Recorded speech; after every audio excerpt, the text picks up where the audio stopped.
Hello everyone and welcome to another very nice game from the other match of the semifinals of the Opera Euro Rapid, Wesley So versus Teymur Rajabov, and this is the third game of their match. First game was won by Wesley So, then Rajabov retaliated with the white pieces, and now we have the third game where Wesley has the white pieces, and it's quite the game, so let's check it out. There's quite a lot to cover, so let's start. We have e4 by Wesley and c5. Rajabov goes for the Sicilian defense. We have knight to f3, knight to c6, and now bishop to b5, going for the Nimzovich-Rossolimo. We have g6 and now castles. Black goes bishop to g7, the bishop is now fianchettoed, knight f6, maybe castles is coming. We have c3, preparing to strike in the center, and now knight to f6. So this has all been played before, nothing out of the ordinary here. The pawn is under attack, so Wesley defends it, rook to e1, and here Rajabov castles. And finally d4, striking in the center. We have d5, black strikes back, and now as the e4 pawn is attacked twice, Wesley advances it to e5. We have knight to e4, and now first captures on c6. We have bishop captures, b captures, and now bishop to e3. So again, all this has been played before. Knight b to d2 is a bit of a more common move, but bishop to e3 also very popular. So bishop to e3, adding another defender to the bishop, to the pawn defending on d4. But now, as the b2 pawn has been left undefended, Rajabov immediately tries to take advantage of this. So c captures on d4, and queen to b6, going after that b2 pawn. We have queen to c1 defending, and now rook to b8 is possible going after the b2 pawn. Then white would play something like b3, but Teymur goes for a5 instead. Later on you can play a4 and challenge that b3 pawn. So here knight to c3, and now knight captures. We have queen captures, b captures could also be possible, but then you just have a backwards pawn on c3. You're gonna have problems in the future getting it anywhere, and for example after bishop to f5, it's just a great position for black not want to go into voluntarily. So instead we have queen captures on c3, and now comes bishop to f5. And now this position has been reached 3 times in the database. There is a game Anish Giri versus Rac1 Liam from 2019. It was a blitz game, and Anish won that game with knight to d2. And also a known game is Rasmus Svane versus Gukesh, where h3 was played, and again white won this game. It was the Sunway Sieges in 2019. So basically black never won this position, but Rajabov will try. So here b3 by Wesley, and it is only now as of move 15 that we have a completely new game. And b3 is in fact the absolute strongest move recommended by the engine, so Wesley definitely prepared for this variation, and Rajabov will have to be very careful. So rook f to b8, and now you can see that how much pressure Rajabov has on that queen side. Both of the rooks, the rook and queen, are slicing through the A and B file, and look at the bishop pair slicing the board in half. So sort of like playing some sort of a weird Benoni structure, only maybe better. We'll see. So here rook f to b8, and now knight to d2, adding another defender to the b3 pawn. At some point white wants to play a3, and he doesn't want his b3 pawn to hang. We have h5. Rajabov refrains from going a4 right away, so first he wants to expand a little bit on the king's side. We have h5, h3, and now again decides against a4 and shifts the rook to c8. So it's kind of like he changed his mind. He first had a plan, then maybe wanted to play a4, but now he decided, no, let's put this rook here to defend this pawn, and then we're gonna bring this rook to b8. And okay, we have rook 8 to c1, now also developing this rook, and bishop to f8 now, with ideas of e6, maybe the bishop can come to b4 in the future, and it's going to put a lot of pressure here. So a3 by white, and now rook 8 to b8. Now the rooks have shifted from a and b to b and c, and Rajabov has some different plans. And here queen to b2, freeing up the c3 square for the rook, but there was the very interesting e6. It's a bit of a forcing line, but I will show it. Probably both of them checked it and decided, Wesley decided that it's not worth going for.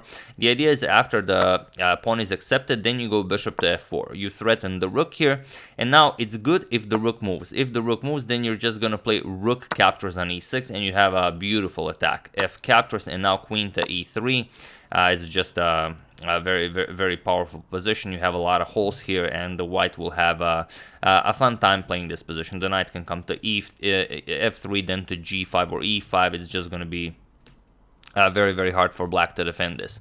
Problem is, after bishop to f4, you don't have to move the rook to b7. You can just ignore that and play bishop to g7. Now going after this, and now we just trade everything off. Bishop captures on g8, bishop captures on d4, attacking the queen and the f2 pawn. So the queen defends that, queen g3, and now we get queen captures on b8. Offer a queen trade, and after this trade, captures, you get rook captures on c6, bishop to b2, going after the a3 pawn, a4, and now black would start pushing his d pawn, and Wesley would be up the exchange, but black would have the bishop pair and the passed d pawn, so it's very unclear, and Wesley doesn't want to go into this forcing line unless he's sure it's winning. So instead, he plays queen to b2. He now wants to further improve the position with rook to c3 and so on, maybe bring the other rook to c1.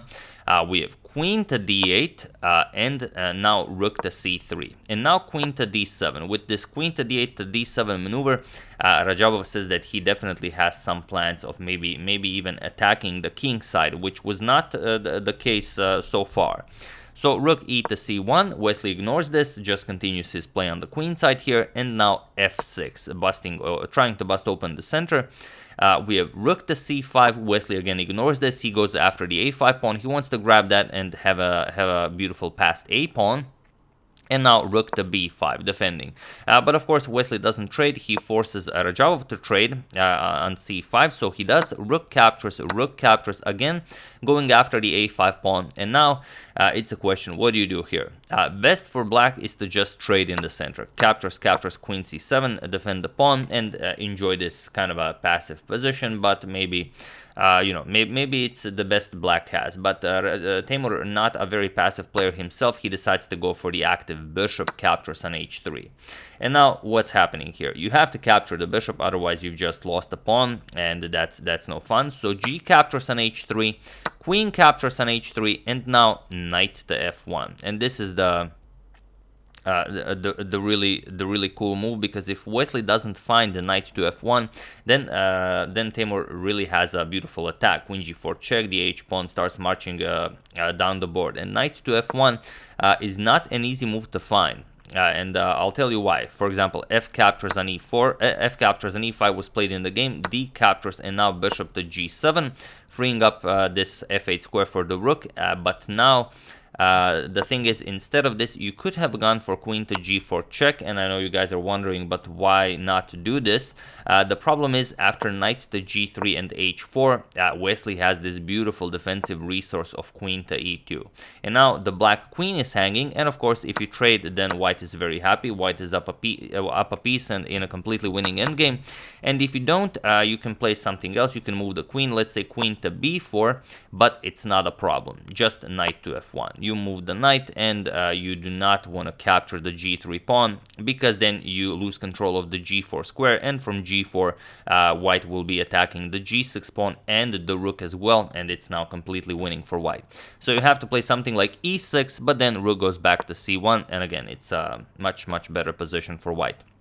So maybe this is something Rajabov overlooked when planning this sacrifice, that that Wesley will in fact be able to defend with knight to g3, because if not for that, Rajabov's attack would just go through. Queen g4 followed by pushing the h-pawn would be sufficient. So here, bishop to g7, Rajabov now has to bring another piece into the game, rook to f8 is coming, and now queen to d4. So just centralizing the queen, preparing to shift the queen over to the king side, and now queen back to e6 with a double attack on this pawn. But Wesley says, not a problem, I'm just going to capture on a5, create a passed pawn, and I'm going to start pushing it. So bishop captures on e5, and now queen to h4. The bishop and queen nicely stop all of Teymur's kingside pawns. So rook to f8, he brings the rook into the game, but now rook to a7, threatening to pick up the a7 pawn here as the queen also attacks it. So here you have to decide between bishop to f6, but then bishop to g5 is again kind of goes in Wesley's favor as he gets the trade down even further. So Teymur decides to keep the material on the board. He plays bishop to d6 and now b4. continuing to push those pawns. Queen is defending the b4 pawn, so it's not a problem. We have rook to f3, and now rook to a8 with check. Even a rook to a8 check is the best move, but even if Wesley plays something weird, let's say he plays a5, there's still no way to attack here. For example, rook h3 attacks the queen, queen g5, and queen e4, now threatening checkmate. It's not enough. Just queen to g2 defends everything, offers a queen trade, attacks the rook, so white is perfectly fine here. But Wesley did go for the absolute best, rook to a8 with check. King to f7, and now of course bishop to h6. Going after that rook to f8, we've reached the position from the thumbnail, and now Wesley is threatening checkmate. The only way to avoid checkmate is to move the queen, so the king has a square to escape. So here queen to e2, but now rook to f8 all the same. This comes with check, king to e6, and now comes a rook trade. So rook captures and queen captures. Wesley has to trade down as far as possible, because the more he trades down, the more he's going to enjoy his extra piece, and he's just going to push his pass pawn to victory. So here bishop back to e3. And now comes king to d7. Now Rajabov has to bring the king all the way to the queen side to help those pass pawns. So a5, king to c8, and now comes bishop to c5, offering a trade of yet another piece. And here you have to check, is queen to f4 maybe possible for black, because it does look appealing. Because if queen captures, bishop captures, and let's say bishop captures on e7, maybe you can start pushing your d pawn. Problem is you can't. After bishop c5, d3, it seems like you're very close, but bishop to e3 stops the bishop's defense of the d2 square. The knight defends that you offer a trade, and now white is completely winning here. But you have to check. So bishop to f4 instead, just moving the bishop, and now comes queen captures on e7. So now Wesley grabs even more material.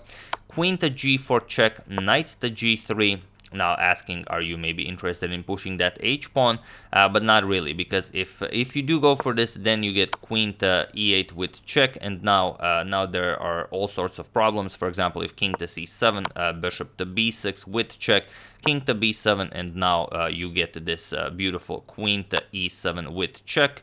The king has to move. It doesn't really matter where you move the king. King here, you can play b5 with check, and the position is just beautiful.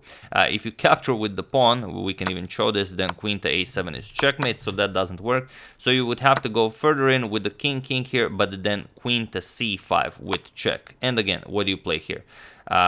If you go here, doesn't really matter. King here, queen captures, and then you have all sorts of nasty discoveries with the bishop. And if you go down the board, king to a4, then queen captures on c6 with check, and you're just gonna push this king all the way down. King to b3 or a3, doesn't really matter. You're gonna capture here with check, king to b4, queen d4 with check, and now you've already won so much material that you don't really care. King to b3, queen to d3 with check. You can play king back to b4, then a6 is coming, and once this is finally captures, h captures here, you don't really care. You just push a7, and there's nothing to be done here. If g captures on f2, you can just play king captures, and all of the defenders are already here, so it's not a problem. It looks very scary, but of course both of them are incredibly strong, and they know that you're not going to be able to do anything here. Once the king finds a safe square, then the passed a pawn is just winning. So scary stuff, but of course Rajabov agrees that this is no way to go, so he tries bishop captures on g3. He will try to go for some sort of a perpetual here. F captures, and now queen captures on g3 with check. King to f1, queen to d3 with check. King f2, now queen d2 with check. King f3, queen d1 check. King f4, and now queen to g4 with check.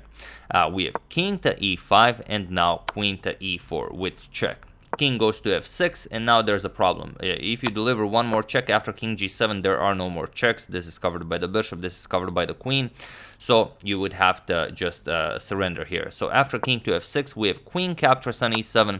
He tries to go for this endgame, but it's going to be very hard. King captures, and now h4, he starts pushing his pass pawn.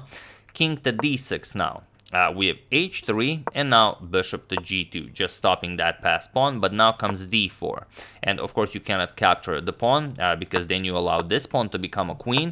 So here Wesley just captures on c6, but now d3, and now it's a question: can these two pawns tackle the bishop? But a6 here, we have king to b8. If you push d2 here, then it's not a problem. Just a7, you bring a queen into the game, and the white brings a queen into the game with checkmate, because the king prevents the black king from going anywhere. So here, after a6, king to b8, this is a must, but it's not a problem. b5, we have d2, and now comes a7 with check. This is beautiful stuff. The bishop covers the a7 pawn, so king to a8, and now comes b6.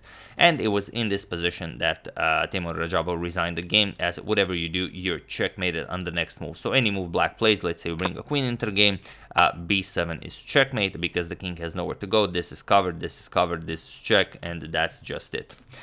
So really amazing game. For a rapid game, it's super crazy because it's an extremely complicated game, and it's really awesome that they were able to pull off such a game with so many possibilities in rapid format. But Wesley never hindered for a second. He did not lose what's happening in the position even for one move.